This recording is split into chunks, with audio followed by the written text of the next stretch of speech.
Good morning, interweb. Worldbuilder's log 49. We are, as always, continuing to worldbuild our fictional planet here, placeholder name CRETAK. In the last video, we wrapped up the sort of geofiction portion of this project. So in today's video, we're going to talk humans, how they got to CRETAK, where they live on CRETAK, and what all that means for the next phases of the project. This video has been 3 years in the making. Cannot wait to get into this. Okay, so the first and probably the most important thing we need to figure out is how humans got to CRETAK. And before we tackle that, we should outline some axioms. First is that we want these humans to be actual humans, not just aliens that look and talk like humans. Actual, from Earth humans. And second is that I want to do the sort of standard medieval-ish European fantasy fiction sort of setting, but just in gory detail. And those two kind of fundamental constraints are going to pose significant issues, because long-time viewers of the channel will know that CRETAK is in a galaxy called Uhura, placeholder name. Uhura is not the Milky Way, so getting kind of pre-modern humans from Earth to CRETAK is a bit of a problem. By rights, the kind of easiest solution here is to get rid of this constraint, the medieval European constraint, again using medieval very loosely here, and go for a sort of sci-fi setting. Future humans from Earth master sort of space and time. Maybe they open up a wormhole, kind of like DS9, Star Trek DS9, and so find their way to CRETAK. I really don't want to do a sci-fi setting here, so we're going to need to come up with some other mode of getting these humans to CRETAK.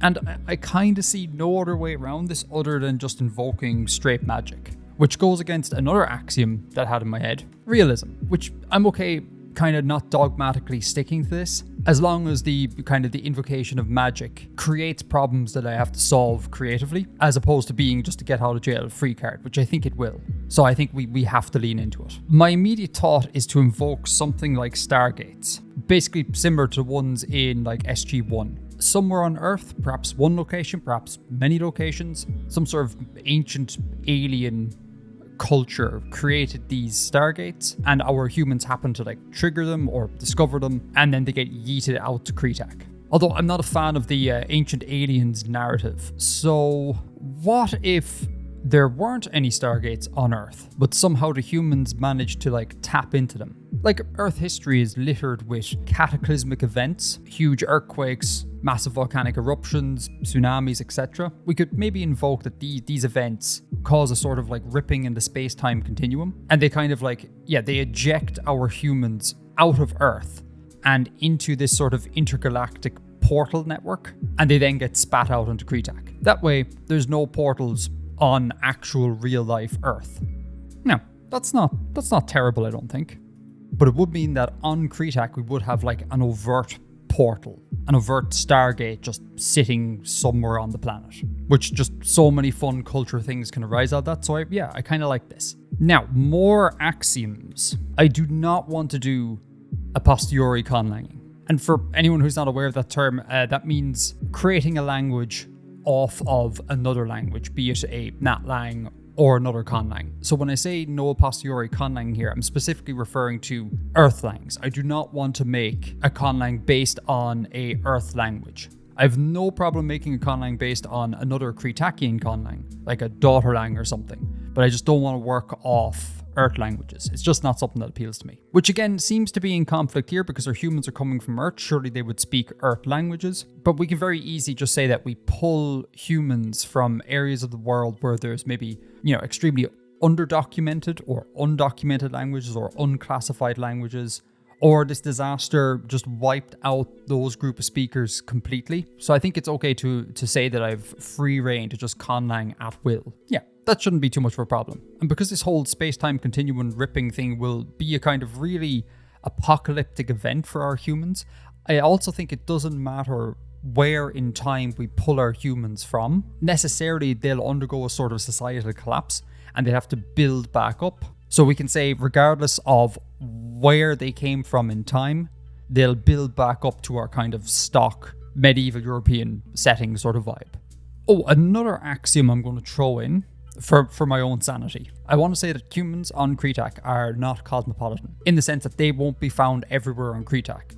I don't have the capability of building like hundreds of distinct kind of cultures all around CRETAK. So we'd like to limit them to a particular region. And given that we kind of have island continents everywhere, that's pretty easy to invoke. Oh, and also another perk of tying the stargates to natural disasters is that it's necessarily kind of a one-way deal. Humans get yeeted from Earth, spat out into CRETAK, and that portal is not going to turn itself on anytime soon, which is fun because I don't necessarily want free movement of people between Earth and CRETAK. Okay, so I think that's how humans got to CRETAK. Now I need to figure out the implications of this pathway. Okay. Implications. So for those of you who have watched Biblivarian's latest video at the time of recording this video, would aliens be edible? You'll be well aware of the fact that our CRETAKians here, our humans rather, will not be able to eat any of the local flora and fauna, which to put it mildly is a bit of a huge problem. So we're going to have to work our way around that. Now, I don't want to invoke magic here and just say that they magically can, but I think what we could do is just assume that humans can eat the local flora and fauna. It'll just have devastating health effects.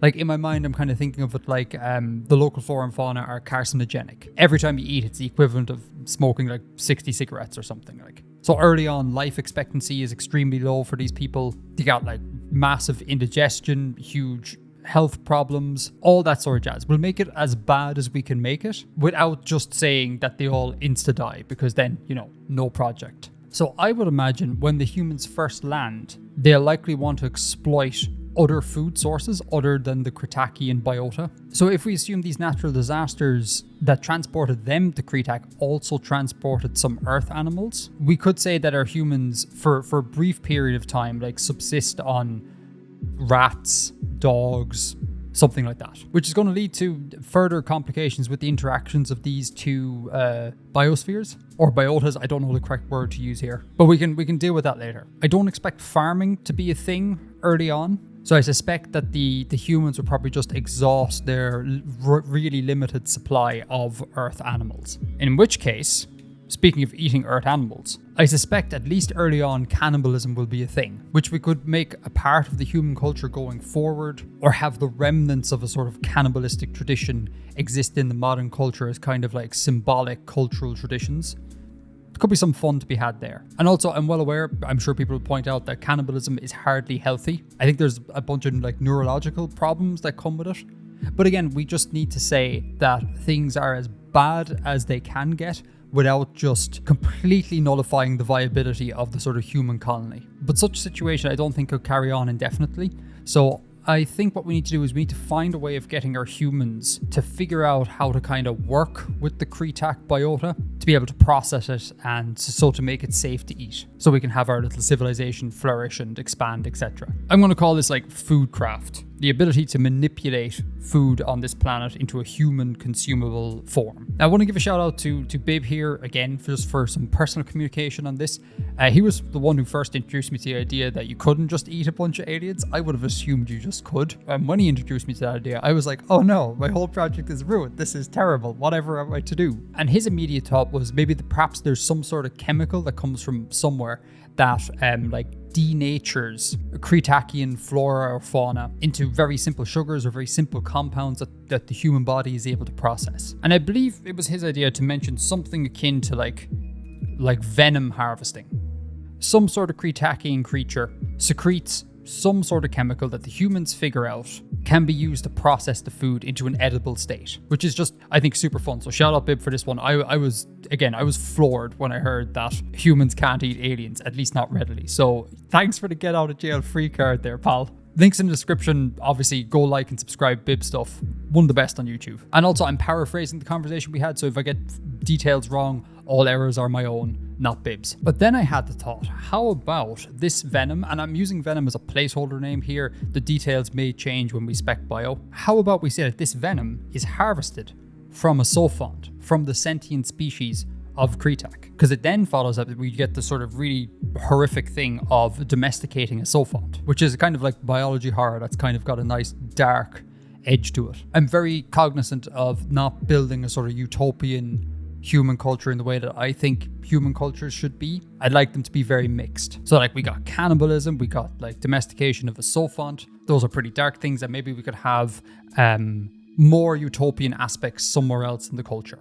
Could be kind of fun to play with. Fun, he says. And I was also thinking of the idea of going with a sort of eusocial sophont, which could be quite handy for the whole domestication project. Like humans could insert themselves into their sort of like hierarchical system quite easily, so that would lend to that. And it could be a really mutualistic sort of thing. Like our sophont could get, fed, shelter, warmth from the humans, and then the humans obviously get the venom to be able to eat. But you have the sort of body horror aspect of the humans effectively kind of almost breeding the sentience out of the sophont, unwittingly as well. Or at least I think they wouldn't know.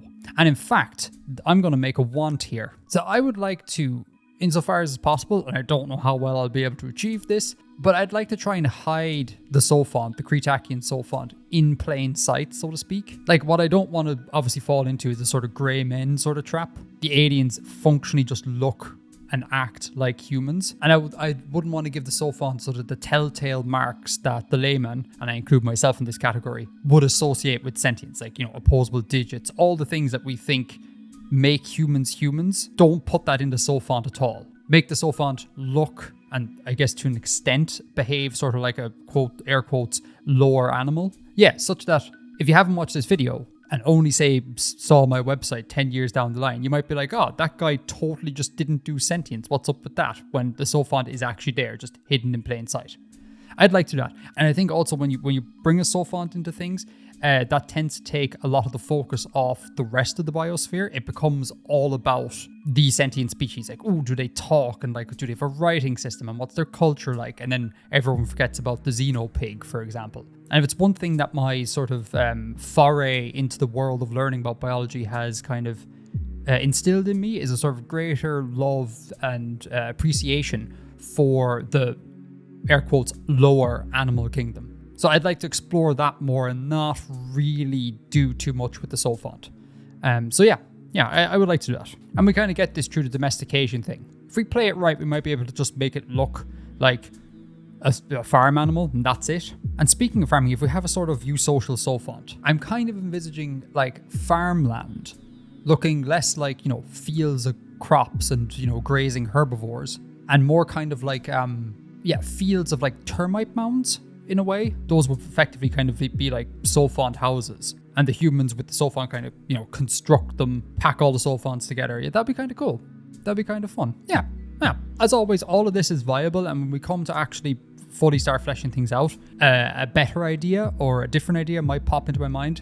But so far, I think this is kind of an awesome setup. Which does mean that food on this planet will be kind of a bit gross looking and really bland. Like, I'm imagining what it would do is you take like a CRETAK steak and process it with the venom, and it would just turn it into basically a goop. So like everything looks like a porridge, like a grey porridge type thing. Maybe you could bake it to like firm it up a little bit, so you get kind of like grey bread and grey slop, essentially, which is a bit of a aesthetic vibe that's not great. So I'm thinking what we could do to interject, to bring a little bit of color into this, a bit of vibrancy, would be to do something like Safe from the Broken Earth trilogy. I'll leave a link in the description. You gotta read these books. They're unbelievable. But one of the kind of minor little details she has in the book is that they have this thing called Safe, and it's essentially some sort of compound that you put into drinks that tests to see whether or not the drink is poisoned. I don't remember the exact details, but like, if it's poisoned, it turns blue or whatever. I think that's how it works.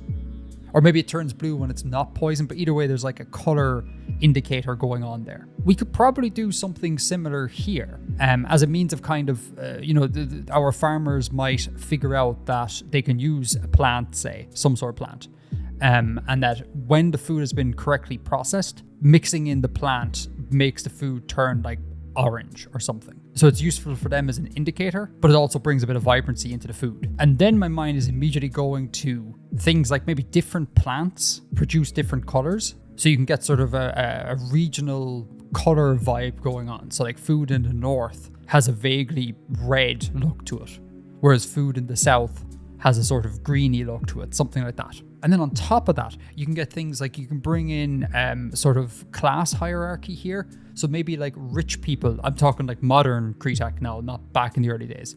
Maybe rich people, they have the money to be able to import in a whole bunch of different plant products that grow natively at, in different locations of the human zone. So maybe like rich people food is like a cacophony of color, whereas poor people food will either just be one color, or maybe you're so poor that the dye is not a thing you can afford. So you're just left with like gray slop.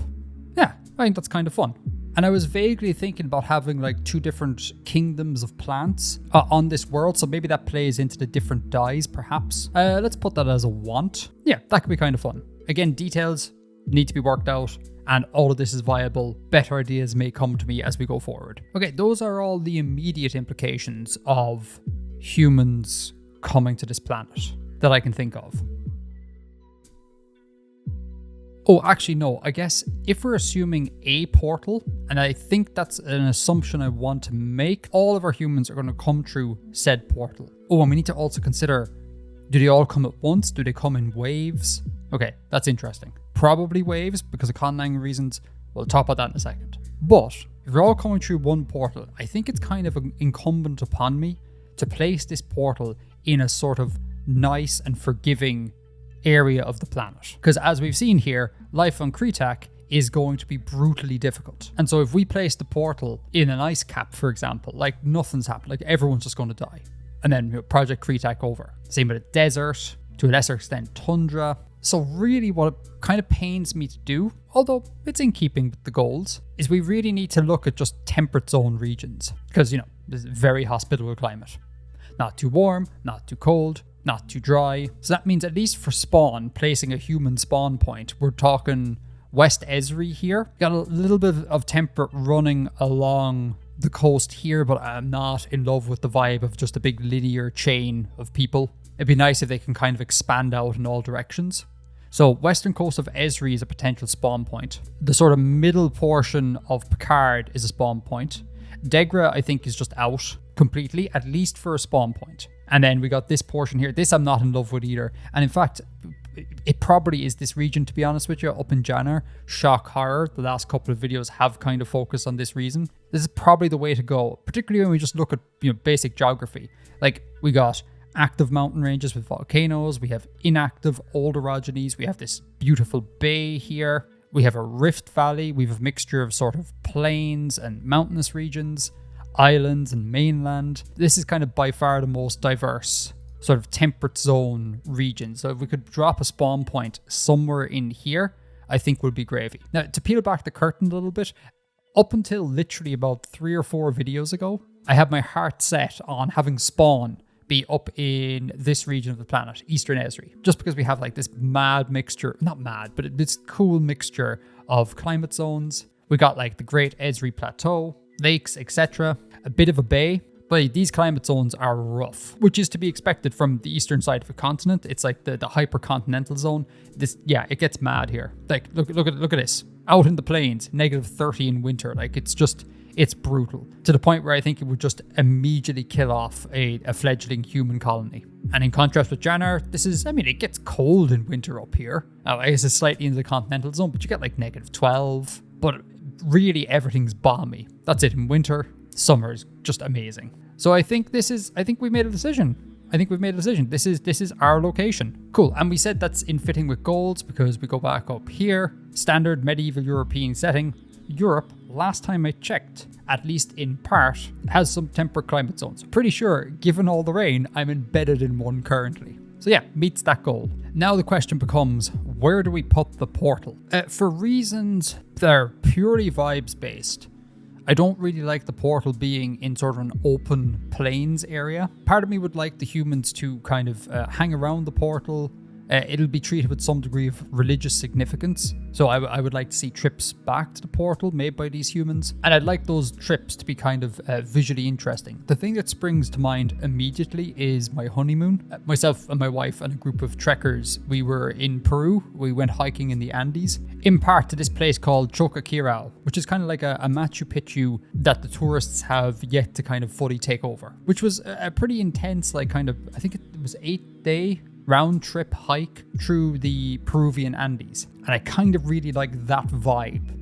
If humans are to return to the portal, I want the portal to be in a mountainous region. It's just literally vibes. So we're looking at the mountains to the west here, the west and south, or the mountains around the Rift Valley. Now, what immediately stands out here is sort of this location, which admittedly is not in a temperate zone, but it's close to it. So they can land there and then basically just flee, spread out and find their way into more hospitable climes. We could do something like that. So we could have a subarctic tundra religious location that these humans return to. We could do something like that. The other one is probably the mountains down here. Yeah, maybe something like, I really want to put it at the very highest points here. Again, somewhat outside the temperate zone, but not too far away. Not feeling the islands, mainly because they're active, they're volcanically active. I don't want anything to damage the portal. I think up here's an inactive mountain range. Somewhere up here is probably a vibe. It could be anywhere. And again, we get some subarctic, some tundra going on. So like somewhere here. And in fact, if I'm going to go with the non-active mountain vibe, we should probably get rid of this guy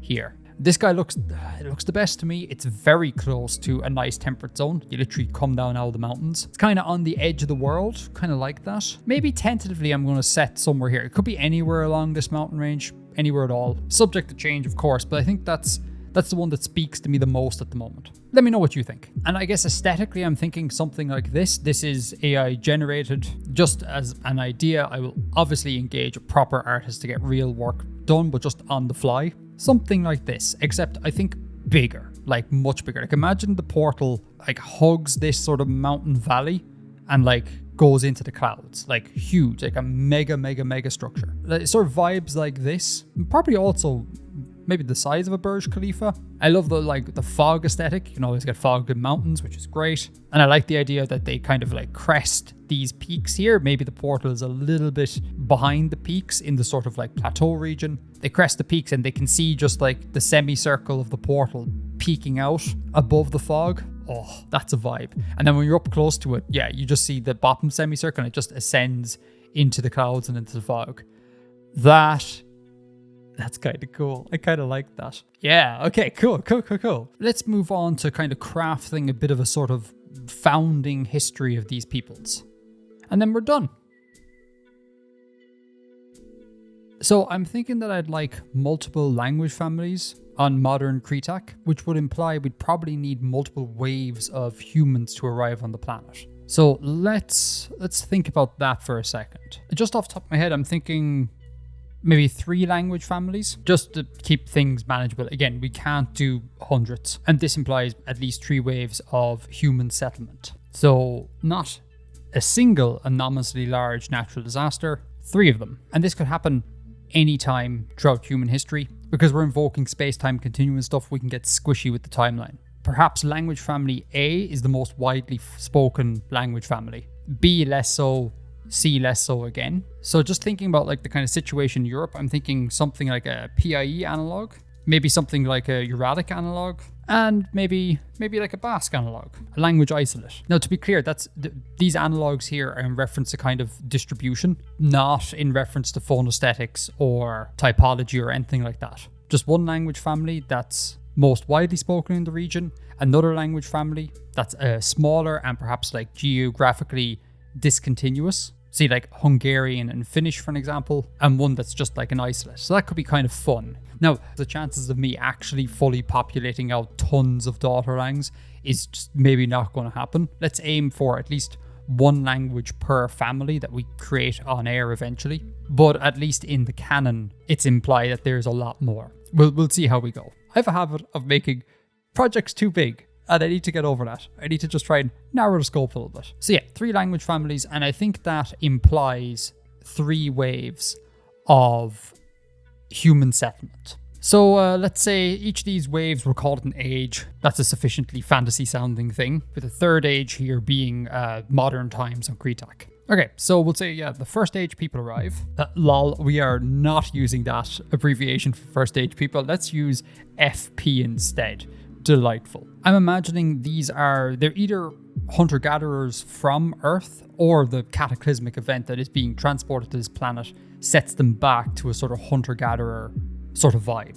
I suspect these are going to have a really hard time on this planet. Like, they're the first ones to break virgin ground. They're going to have to deal with the whole toxicity of the environment, all of that. So I suspect their range would be quite limited. So we're not looking at something like, say, the peopling of the Americas, like a swift filling up of Jannar, purely because they can't eat very much without serious consequences. So possibly they stay in and around the sort of portal region. They're going to need to figure some stuff out, so maybe they set the foundation for kind of future foodcraft by kind of figuring out like the least carcinogenic animals to eat. So yeah, they don't suss out how to do the whole venom farming crack, but they develop enough of a sort of knowledge of foodcraft to be able to survive. And maybe let's say that these don't necessarily indulge in cannibalism because they're kind of the one group, so to speak, but they will do things like eat dogs and rats or whatever the hell gets brought over. Yeah, just very very struggling to survive sort of people.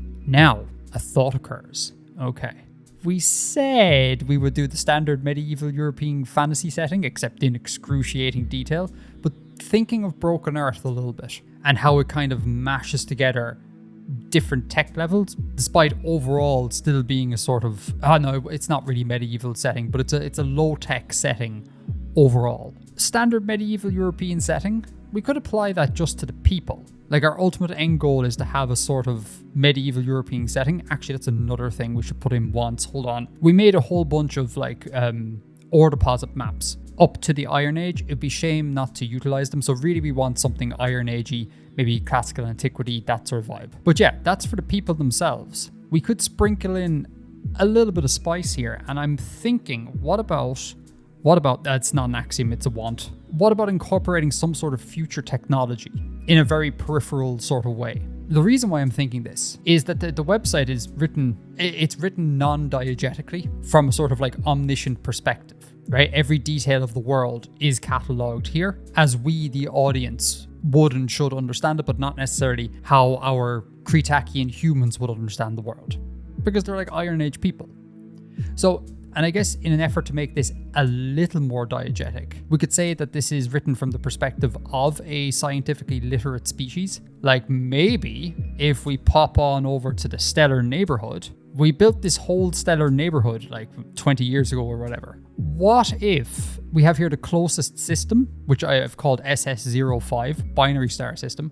What if there is an advanced race on a planet in this system, and they're like monitoring the entire neighborhood, and they notice something funky is happening with the portal? Like, there's been a rip in the space-time continuum. Let's say that they can pick that up, and maybe they send over some surveillance technology, research technology to have a look at what's going on. That could be kind of fun. Like, I'm thinking kind of like a bunch of drones. Not drones in the sort of like drones the way we have them sense. I'm kind of thinking a bit like the Sentinels from the Matrix films. Like in sort of that sort of aesthetic, maybe sort of like an eyeball shaped machine with a bunch of like sensory appendages hanging out from it. Hold on, let me go to ChatGPT. It's not a great look for what I'm after, but something akin to that. Like, yeah, our neighboring star system sentient race send over these boyos, a little bit less on the nose, obviously. And they just are on this planet, monitoring the humans. And the humans, being kind of like low tech level,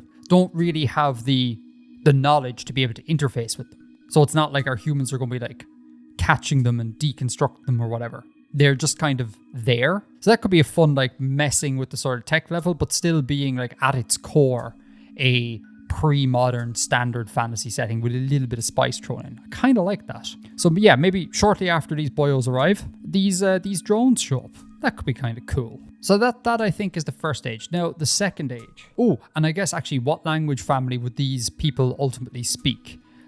My immediate thought is to think that they'll go on to speak the isolate language. Yeah, so they once spoke a whole bunch of languages, and then as successive waves come in, and when we factor in disease and things like that, we could see maybe the first age people being largely taken out, and all that's remaining of their once great language family is just a language isolate. Yeah, okay, cool. For now, that sounds good. I think on to the second age. The second age people show up. Yeah, I'm glad we reduced that old acronym. I don't think SAP would be very befitting these people. So we have a bunch of FPs and SPs. Delightful. Now, these bios, we have an in and out group sort of vibe going on here. So here's where I think maybe the whole cannibalism starts. In fact, I suspect the second age would follow very quickly after the first age. Like not a lot of time would have passed. Because we don't want, at least the way I'm envisaging it, I don't want the first age people to get a strong enough foothold that they will kind of persist and be the dominant group.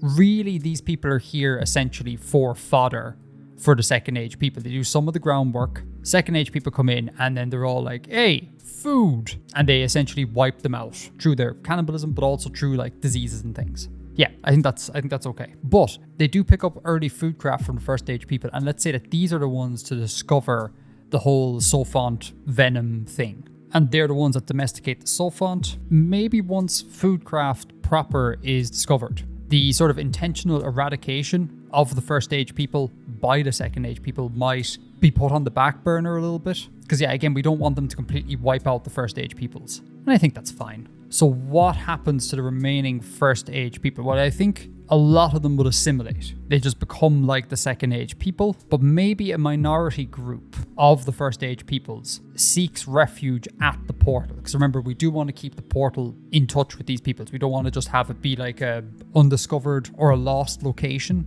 Be nice to interface with that an awful lot. Yeah, we could have this minority group flee to the portal. The idea is like, they're like, we want to get the hell off this world. They flee to the portal, set up a settlement there, which might go on to be like an important religious site, possibly creating a sort of like religious caste in the overall like cultural landscape of the region. And it's also a bit of a heartbreaking thing because they'd go to the portal to like pray to the portal for it to be open, to be brought back, to seek salvation. Or even if they lose a connection with Earth, just to be like brought to a heaven of some description, a better life.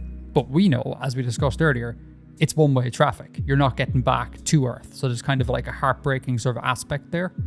That could be kind of cool. And maybe the second age people then view the sort of traditional first age people, the non-assimilated first age people, as kind of like a relict sort of culture. You know, maybe a bit barbaric, like of the old world sort of thing. And any sort of associations these first people might have, the second peoples might begin to, over time, distance themselves from. So maybe these second age people distance themselves from the portal, seeing themselves as being kind of like masters of this land.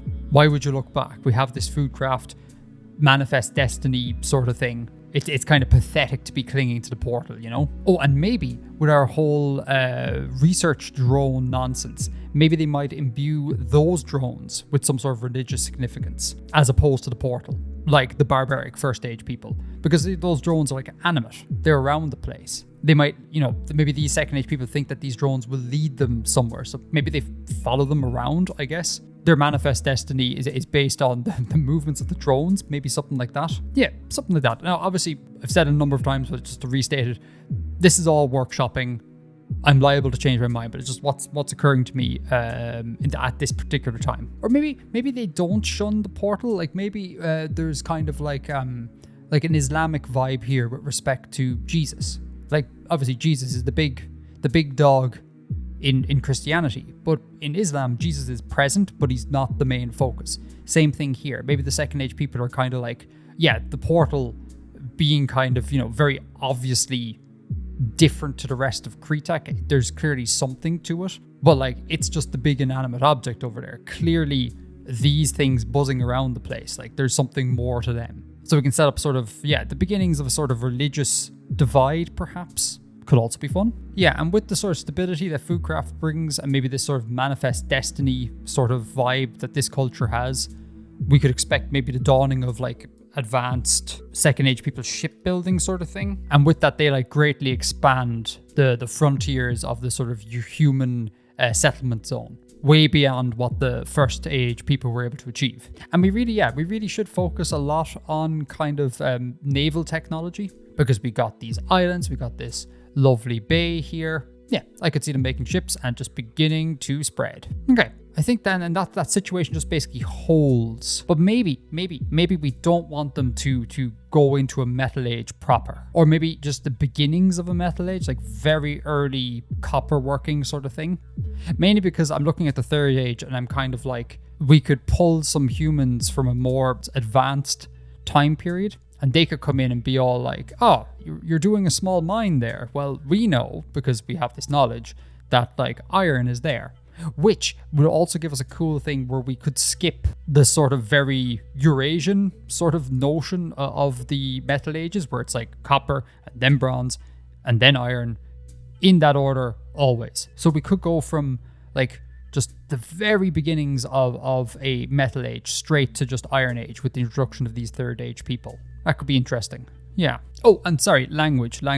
So again, I'm thinking this is the Second Age peoples are the new dominant language family, largely displacing the First Age people's languages. So it would follow then that these would speak our Uralic analog. And I'm also envisaging this Second Age, the sort of age of stability in the late Second Age, is lasting a good while. Yeah, give things time to form like a solid base.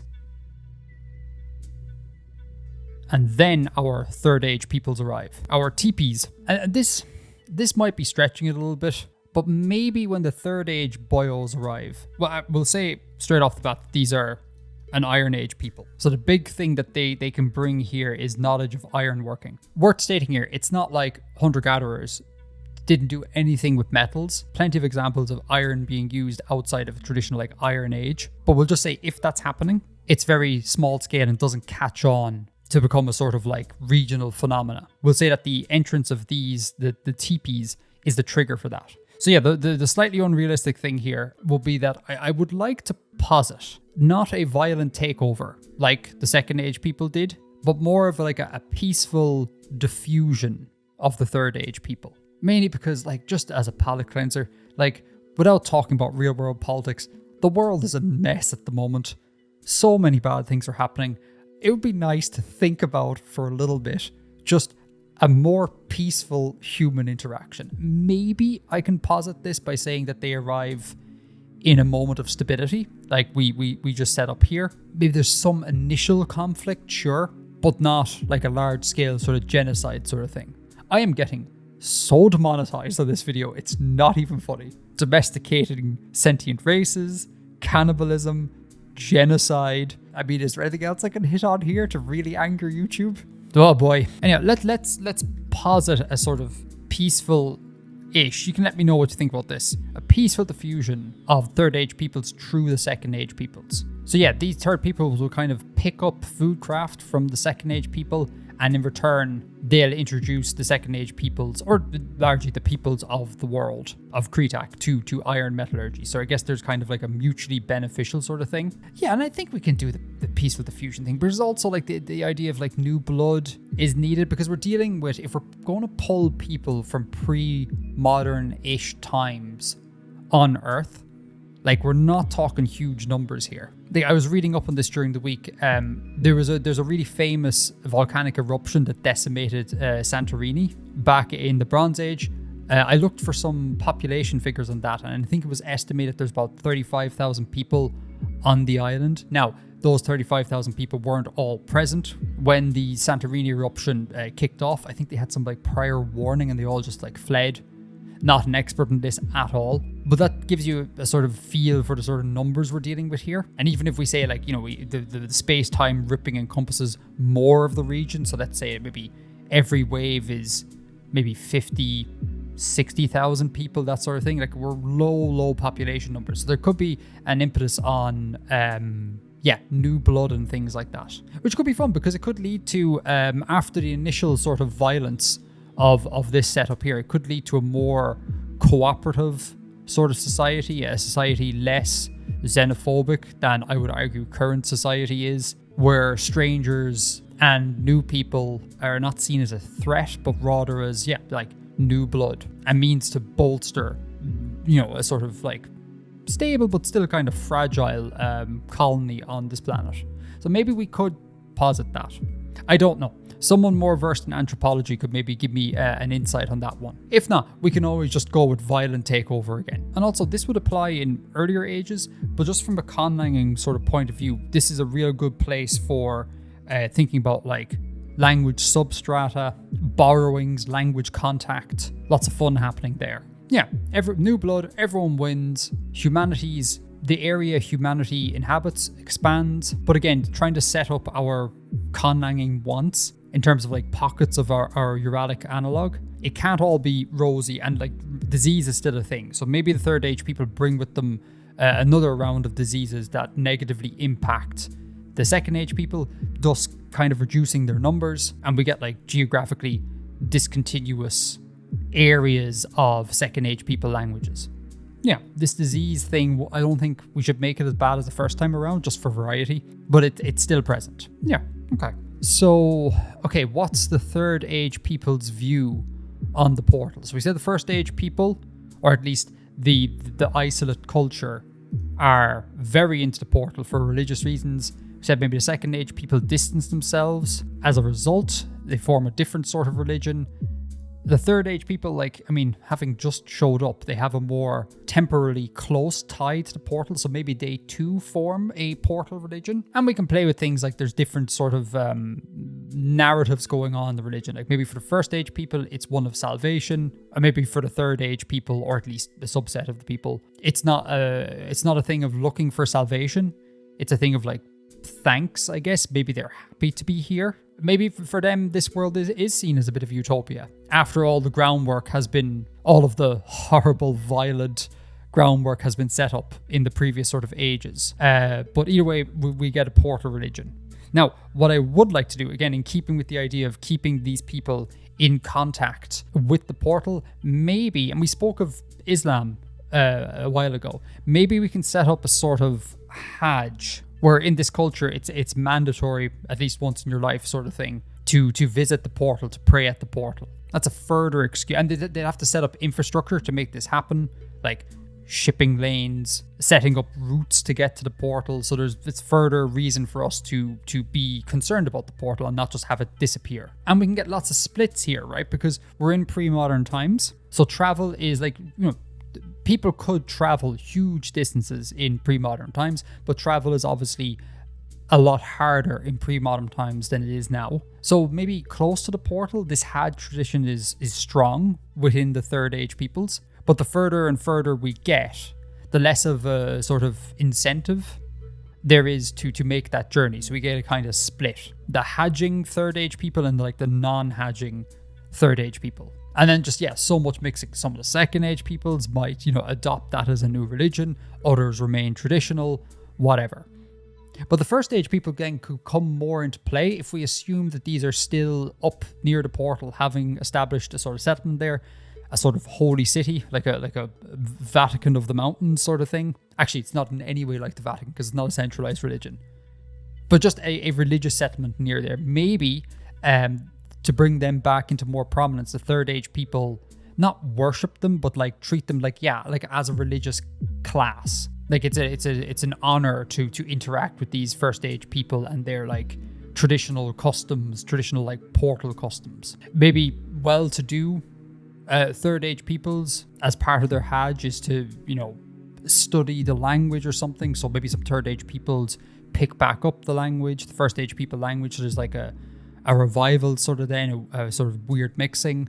And it wouldn't all be rosy. Like there could be a lot of, because, again, I don't want to build the perfect cultures. I want them to be pretty grey. There could be a lot of like mystic savage sort of connotations with this. And then we can leave it at that. We can say that's the state of affairs on the world, but we could also enter into, I guess we'll call it a fourth age. Not that there's another wave of people coming in, but more like maybe we could take this rather kind of nice period of peaceful like kind of cooperation. Maybe in the fourth age, some of those peaceful cooperations break down and we enter into sort of like a wartime where that ugly habit humans have of fighting with one another rears its ugly head again. As a palate cleanser, I probably don't want to enter into that. I don't want to be thinking about warfare too much, again, given the current world. So maybe we stop it in the third age. Something like that. Maybe there's some sort of animosity, with this kind of like almost American-esque spread of third age culture. Like no one's been officially kind of colonized but the Third Age culture is everywhere, in the same way that, like, you know, America has never invaded Ireland, but American culture is pervasive in Ireland. Maybe some more traditionalists or some Second Age people or something like that get a little bit like upset by this, and then there's like a trigger for some conflict. Okay, I think that's about the short and sweet of it. Short, he says, lol. I'm sure there are many holds in this story. Again, things will change as we move forward. But I really am interested to hear what you think. Like, what improvements would you suggest? But it's cool because now we have some North Stars set. Specifically for the next part of the series, the spec bio sort of thing, we have this idea of the domesticated sulfon, so we can work towards that. And we also have an idea of the location, so we can kind of like focus in on Janar specifically. We'll try and still pepper the rest of the planet with stuff, but Janar is now our prime focus. And then going forward, we have a basic sketch of the sort of linguistic reality of what will happen. Yeah, that's good. North Stars set. I just thought of something. So this whole Third Age people venerating the First Age people's portal culture, and this Hajj here, which I'm envisaging as being a sort of seasonal thing. There wouldn't be year-round trips to the portal. There'd be a dedicated time of year, probably the summer. It's the easiest to make the trek. Although we could postulate a winter Hajj, which would be more kind of like aesthetically interesting. Maybe the portal open for the Third Age people during winter, so for traditional reasons, they make the trek in winter, freeing up the summer for farming and things like that. We'll see. Regardless, I don't see Third Age peoples hanging around the portal year round. So there's kind of seasonal contact. So immediately what I'm thinking is we could, down the road, just to give myself more work to do, set up a sort of Basque Algonquin pigeon sort of vibe. That could be kind of fun. Yeah. Or it could be a trading pigeon. Like the portal culture is maybe in modern times maintained by tribute. So you'd have traders coming up, interfacing with the First Age people portal culture, setting up the sort of need for this. Yeah, lots of fun, more work. Great, good. So now what I'm going to do is I'm going to go through all the maps we've made over the course of the past, 50 years since we started doing the series, and just sort of assess the sort of viability of this region as a whole. I'm going to focus specifically on the temperate zone stuff to begin with, and then, later on we can move out of that. I won't talk about everything because I imagine a lot of them, like climate, would be like, climate good, wonderful. But every time I see something that's interesting or could have interesting consequences going forward, I'll just drop in a little note to future Edgar there. Yeah, so straight off the bat, this is the Copper Age ore map, Bronze Age ore map, and Iron Age ore map. And there's just a lot of stuff going on in all of those ages around the portal, which is good for kind of tying the peoples of the region to the portal. So I like that. That's kind of cool. In terms of rocks, and by extension building materials, we have like basically everything we need in this area. Sandstone, limestone, granite with rhyolitic rocks, marble, which would occur when we have metamorphic, the green here, in contact with limestone regions. We might get the islands, specifically this island here, as being a sort of marble hub due to the collisional history. Now, this bit here obviously did have a collisional history, but that was further in the past, maybe buried by sediment, all that sort of jazz. Whereas here we could say that like lots of the marble used in important sites, maybe up near the culture or elsewhere, could come from this island. So that's kind of fun. Salt here is interesting because most of the productive salt mines that these people may stumble upon lie to the south. So at least initially we're looking at evaporation in terms of salt production. So once the boils get down here, a shift in the sort of economy of the region could occur, and that's something to bear in mind. Now, upwelling, I'm going to disagree with the assertions of Past Edgar here. Past Edgar noted in notable zones of upwelling along the coast of the bay here, Skull Bay, or the Bay of Skulls as we've been calling it. I'm going to disagree with Past Edgar here because that's not really, I don't really know what I was thinking there. That's not really how upwelling works. Upwelling, at least in sort of sense of like fish productivity, is going to be like an open ocean sort of jazz. But it's interesting that we have year-round upwelling occurring in the sea off the coast of the northern island here. So that's another sort of like maybe big economic region once the humans get there. Now, rivers, because we were kind of a little bit more regional here, we should probably start to think a little bit about deltas, where they might occur, because that'll obviously influence human settlement. Very fertile areas. So straight off the bat, in and around the mountainous regions, just no deltas. So like no real notable big deltas in any of the islands here, along this coast here, yeah, along here or here. The basin is just kind of too small. In general, you're looking for like a big basin. The bigger the basin, the more of a chance a river will have a big delta, is one of the factors. There's more factors, like precipitation. So I'm looking at this river here, right? It's draining a pretty sizable area. The climate zones are all like sufficiently wet. So we could see a delta forming here, and I may actually just possibly on a patron only live stream go in and actually edit in a little bit of a delta. And the same thing could occur along any of these very long rivers here. And importantly, these rivers are all draining into a protected bay, so the power of the open ocean isn't just going to nuke the delta. So we'll see deltas along, yeah, possibly some along here. In fact, yeah, definitely one here, and one here. And that's kind of it for major deltas in this region. Now, obviously, again, we don't know the exact extent of where the humans will go, and I'm sure more is going to happen along here. Like, if they ever get down to here, I don't necessarily want them to be in the tropical regions, but my God, this river here, look at the basin it's draining. It is massive. Like, a little bit of desert here, but like the headwater is just very, very wet. And it's into a fairly protected region here. I would imagine we got a shocking big delta happening here, possibly the same happening here. But again, I don't really want to be detailing out tropical or rainforest-like civilizations. So that might not actually come into play. But I'm going to stick that on the to-do list. Storms get a little bit spicy during the summer months, basically everywhere. The rain shadow of this mountain range is probably a nice place to live.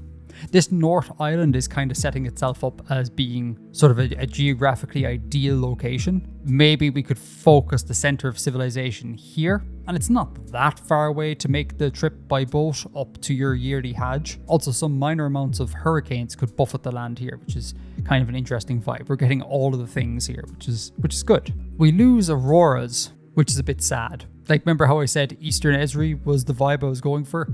A religious site frequented by tons of people in an aurora zone. What a vibe. But sadly, that's not the case here. And yeah, we got lots of volcanoes here. Fertile ground. This North Island, I think, from studying the maps, really is one to watch in terms of like a center of civilization. Oh, and one thing I said I would do, and I promise you I'll let you go after this one, is that we wanted to check the viability of large-scale Iron Age cultures and whether brass metallurgy works, all that sort of jazz.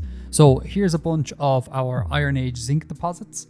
If I throw on my copper-rich areas, the intersection thereof is any region that is brass capable. Notwithstanding, obviously, that trade is a thing, but again, look, we got a bit of a brass hub happening here, so we've plenty of scope to play with brass, which is nice. And finally, large-scale Iron Age potential. So these are all my Iron Age iron deposits, minus the very poor bog iron regions. If we cross-reference this with the fuel map, remember terracotta is wood, or at least potential for wood. Grey is low-grade sporadic coal, and then the black here is high-grade coal. We have no issues at all in like any of these regions. I mean, sure, the high mountains where you'll find the iron are arid, but like you just bring the iron down the mountain into your wooded region, you have plenty knocking around. And remember, trade is a thing, so we have no problem there at all. Now, I suppose it is worth thinking about this wood map in particular with a little bit more nuance. This is potential for wood. This doesn't take into account grasslands or anything like that. So we should be aware that as we move closer to arid regions, the sort of density of forests will like taper off. But again, close to the portal, I'm seeing just, yeah, big potential for forests. Lots of charcoal knocking around. You can go ham with the iron. Maybe less so closer to here. But yeah, also in here, yeah, we should be all good. Yeah, we don't meet savanna grasslands, assuming we have grasslands, for a while. So this is all great for here. So there's no limitation there at all, which is kind of cool. Okay, and that is basically that. Now, behind the scenes stuff here, this is actually the third-ish time I've recorded this video. In prior takes, I began like kind of marking out the path the humans will take as they move away from spawn and populate the world. But it occurs to me it's a little bit early to do that, just because at least to some extent the migratory paths of these people are tied to the food production. So once we know a little bit more about the biosphere, we can make better calls as to how these people will move around. All we know now is that they're on this continent, with densest human populations likely being in and around the Bay Area, the islands, beside the portal, that sort of thing. But anything more specific than that, I think requires further work. Okay, cue outro. At the risk of rambling, at the end of every episode, I thank everyone for watching and supporting the show on Patreon. And it's become a little bit like a monologue that I kind of ream off. But I just want to say, monologue aside, you could be doing anything with your time right now. But you chose to spend your time watching me do my nerdy stuff. And I really am like deeply grateful for that. So thank you for watching. Patrons, thank you so much. A lot of the stuff in this video was workshopped with the patrons on the patron only live streams. Their help was invaluable. A shout out to patron Chikori, got some great ideas going. Ross Bay Geo came in clutch as well. Just great folks all around. And special shout out as well for Bib. Links in all the usual places. Have a good one, and all going well, the next video should be part 1 of Spec Bio, so I really hope you'll join me. Until next time, Edgar out.